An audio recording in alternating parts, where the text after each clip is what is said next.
அனைவருக்கும் வணக்கம். வெள்ளைக்காரனை விரட்டிவிட்டு நாம் சுதந்திரம் பெற்றதாக பெருமைப்பட்டுக் கொள்கின்றோம். அது உண்மைதான்.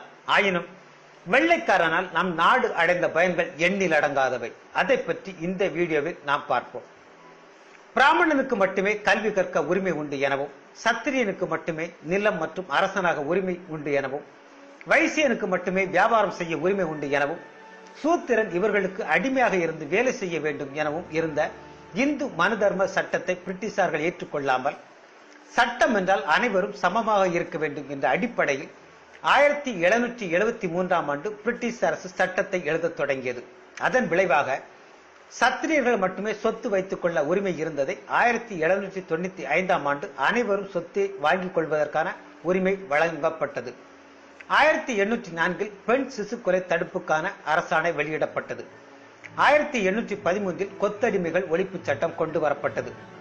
பிராமண பெண்ணை கெடுத்த சூத்திரன் கொல்லப்பட வேண்டும். இந்து மனு சட்டம் 7இல் 374, 375. ஒரு பிராமணன் காம இச்சை தீர சூத்திர பெண்ணோடு உறவு கொள்ளலாம். ஆனால் அதன் விளைவாக குழந்தை பிறந்து உயிரோடு இருந்து விட்டால் பிணம் போன்றதே ஆகும். இந்து மனு சட்டம் 9இல் 178. பிராமணன் தப்பு செய்தால் தண்டனை இல்லாமல் இருந்த நிலையில் பிராமணர்கள் குற்றம் புரிந்தவராக இருப்பின் அவர்களும் தண்டனை பெறுவதற்கான அரசாணை 1817ஆம் ஆண்டு பிரிட்டிஷாரால் கொண்டு வரப்பட்டது.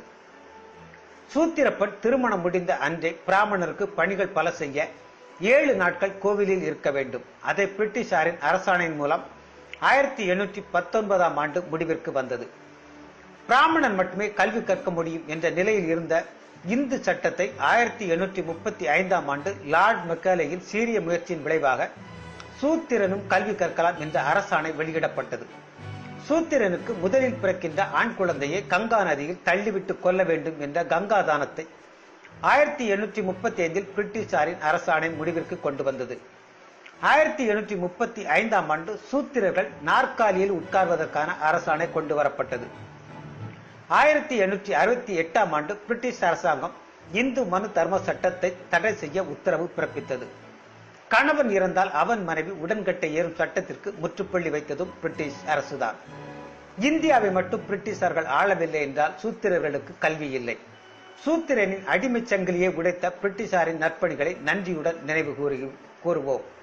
கொஞ்சம் அவசரப்பட்டுத்தான் சுதந்திரம் வாங்கிவிட்டோம். இன்னும் ஒரு 50 வருடங்கள் கழித்து வாங்கியிருக்கலாம். அதற்குள் நாடு முழுவதும் உள்ள அத்தனை நதிகளையும் இணைத்து விட்டிருப்பான் அந்த வெள்ளைக்காரன். நாம் தான் கூவத்தை கூட தூர்வாராத கூமுட்டைகளாயிற்றே. நாடு முழுவதும் எப்போதோ புல்லட் ரயில் வந்திருக்கும். நாம் இப்போதுதான் மீட்டர் கேஜ்களை பிராட் கேஜ்களாக மாற்ற போராடி கொண்டிருக்கின்றோம். ஊட்டி ரயில்